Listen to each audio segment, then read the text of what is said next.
de una iniciativa, pero no estaban participando en la negociación y se presentó pues a mediados de marzo, si no estoy mal, el 18 de marzo se presentó su iniciativa, y la iniciativa que presentó el PRI después de la que tenía en diciembre, porque salió publicada en la Gaceta, sí la iban a presentar, de ahí sacamos la documentación. Traía la semana de 40 horas, se la quitaron. Traía cierta reglamentación para impedir el abuso por el outsourcing, se lo quitaron.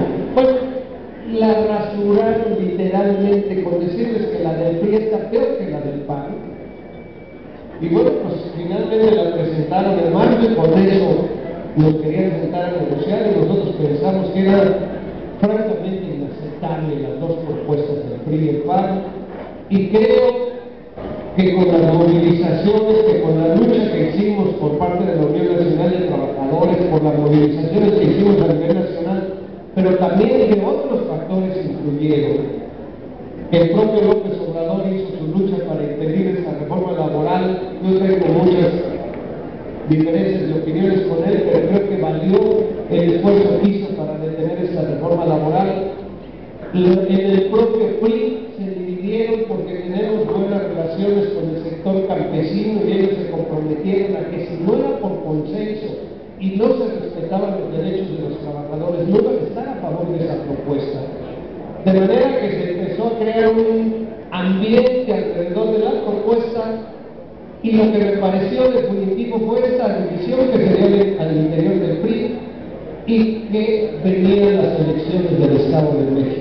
A él le parece que el PRI pensó que el costo político de la propuesta podía poner en riesgo el triunfo, sobre todo de su partido en el Estado de México, y podía de alguna manera afectar el camino del Peña Nieto, que ellos calculan va a ser favorable para la presidencia de la República. Como el ambiente de la reforma se estaba orientando en un rechazo a la posición política del PRI, el PRI decidió dar marcha atrás y mejor le al PAN, porque el PAN, cuando vio las cosas así, a través de su coordinadora, la diputada Josefina Vázquez Mota, dijo: si hay que ir con una reforma, yo le firmo la del PRI y la aprobamos en sus términos, ni siquiera le cambiamos una coma.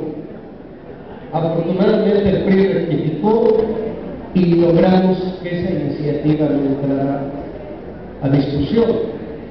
Se abrieron una serie de sesiones, foros, audiencias públicas se les llama, y han participado todos los grupos que han querido para opinar sobre la reforma laboral.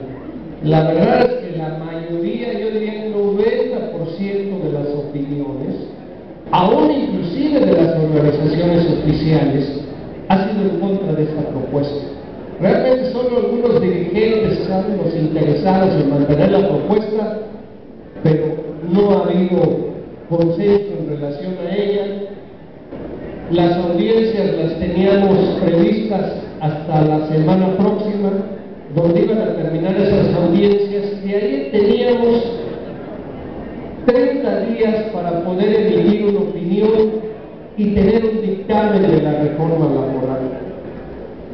Nosotros recibimos por parte de algunos diputados del PRI la invitación a pedir una prórroga de 150 días para poder elaborar el dictamen para la reforma laboral. Y la verdad, tengo mi impresión de por qué el PRI pidió una prórroga de 150 días, pero a mí me pareció importante apoyar esta propuesta del PRI, y mis compañeros del PRD también estuvieron de acuerdo, porque se está discutiendo que se abra un periodo extraordinario, y el periodo extraordinario se abriría en agosto. Nada más van a dejar que pasen las elecciones del Estado de México, que casi todas creo que se llevan el 3 de julio, solo una pasa para diciembre, y después de las elecciones están tratando de abrir un periodo extraordinario para sacar la reforma sobre derechos humanos y la reforma sobre seguridad nacional. Ya saben que el presidente quiere tener facultades para sacar al ejército donde él sienta que haya problemas, a juicio de él. Si una huelga les molesta, saca al ejército y pone quieto a cualquiera que se le ponga enfrente. Y no sé si a Peña Nieto le parezca que lo va a necesitar porque también estaba muy interesado en esa propuesta de seguridad nacional, pero también por cuestión de las elecciones decidieron detenerla porque sienten que el ambiente para una reforma de esta naturaleza no es propicio. Pero es muy probable que después de julio intenten en agosto abrir un periodo extraordinario y quieren meter no la reforma de seguridad nacional y la de derechos humanos, que esa me parece sería una de las reformas más importantes progresistas de los últimos años, de la seguridad nacional, no, pero el PAN muy hábilmente, previendo que se abra un periodo extraordinario, está tratando de presionar para que si se abre el periodo extraordinario se incluya en la propuesta de reforma laboral. Por eso cuando el PRI nos planteó que se abra un periodo de 150 días y que ahí no haya manera de incluir la propuesta de reforma laboral, nosotros dijimos lo apoyamos porque la verdad el PAN dijo que firma la del PRI sin ninguna limitación. Ellos están decididos a sacar una reforma de estas características. Yo, déjenme decirles con franqueza, encuentro que hasta entre nosotros hay sectores de los que se podría decir progresistas o de izquierda que dicen: oye Francisco, no debemos ir a una reforma laboral, hay que dejar las cosas como están, porque ir a una reforma laboral con la correlación de fuerzas desfavorable a nosotros nos van a imponer condiciones contrarias a las que tenemos. La verdad es que ya la situación de los trabajadores está mal. Ya les dije, un salario mínimo hoy vale mucho menos de lo que valía hace 28 años. Hoy la distribución del ingreso es totalmente desfavorable para los trabajadores y además la política económica no responde a los intereses de los trabajadores porque no hay empleo para los trabajadores. Hoy solo 1 de cada 100 trabajadores está sindicalizado.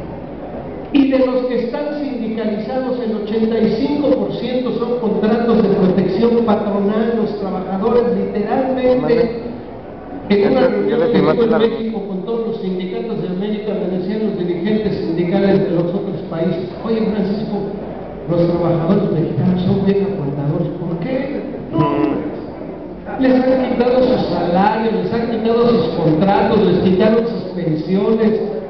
Bueno, les han pasado por encima y no hacen nada, aguantan lo que sea. Más bien me quiero decir que son bien pegadotes, no que son bien aguantadores. Y yo le dije: oye, espera, puedo estar de acuerdo que entiendas eso por falta de información, pero los trabajadores mexicanos son tan combativos como cualquier trabajador del mundo. Lo que pasa es que los trabajadores mexicanos, a diferencia de los trabajadores del mundo, no tienen sindicatos para defenderse. Un trabajador solo frente al patrón y frente al gobierno no tiene nada que hacer.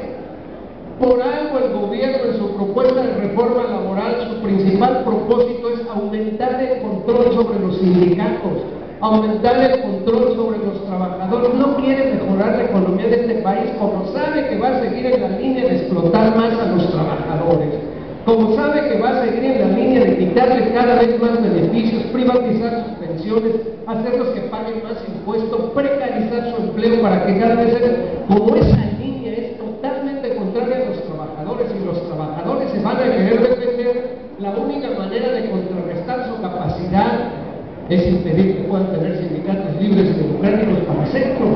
Ya con la ley lo ha logrado hasta donde quiere, pero no quiere correr riesgos, quiere profundizar su control y quiere lograr mayor explotación sobre los trabajadores.